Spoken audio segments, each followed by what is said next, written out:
Allez, l'édito politique de Bruno jeudi après Dead or Alive. Bruno jeudi de Paris Match, bien sûr. Bruno, c'est donc avec 24 heures de retard, on en a parlé ce matin, qu'on va connaître la composition du premier gouvernement d'Emmanuel Macron. Contre-temps, attribué à des procédures de transparence, de vérification du patrimoine, de la situation fiscale, des compatibilités des personnalités aussi, pressenties pour entrer dans l'équipe d'Édouard Philippe. Est-ce que il faut y croire?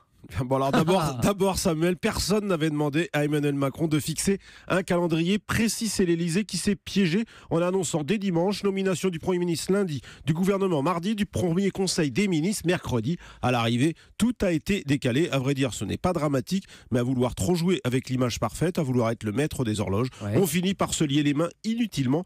En 88, François Mitterrand et Michel Rocard avaient mis 5 jours pour former leur gouvernement, dominé déjà par l'ouverture et l'arrivée de plusieurs ministres centristes. Dans le cas présent, on invoque donc la transparence et c'est sûrement quelque chose qu'Emmanuel Macron ne prend pas à la légère. Là aussi, il a tiré les leçons du passé et on ne veut pas voir se reproduire les affaires Cahuzac, Thévenoud. Forcément, ça prend du temps, car en plus des hommes et femmes politiques, le président va nommer des personnalités de la société civile, l'administration fiscale et la haute autorité épluche leur dossier.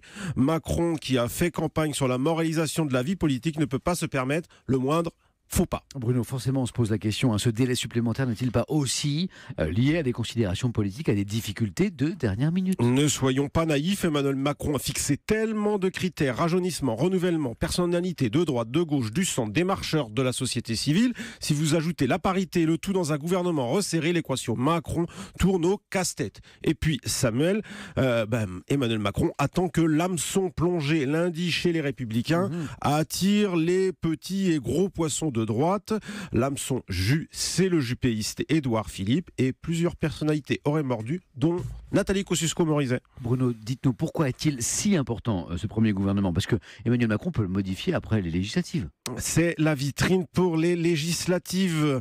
On n'est pas du tout dans les traditionnels gouvernements de gauche ou de droite. Emmanuel Macron forme un gouvernement transpartisan, on l'a dit, qui doit réunir personnalités des gens de gauche, de droite et de la société civile. Ce n'est pas un simple casting pour un gouvernement 5 étoiles. Le président n'a pas une carte majeure de son quinquennat. L'espérance est forte. Il joue tout simplement la victoire aux législatives dans un mois.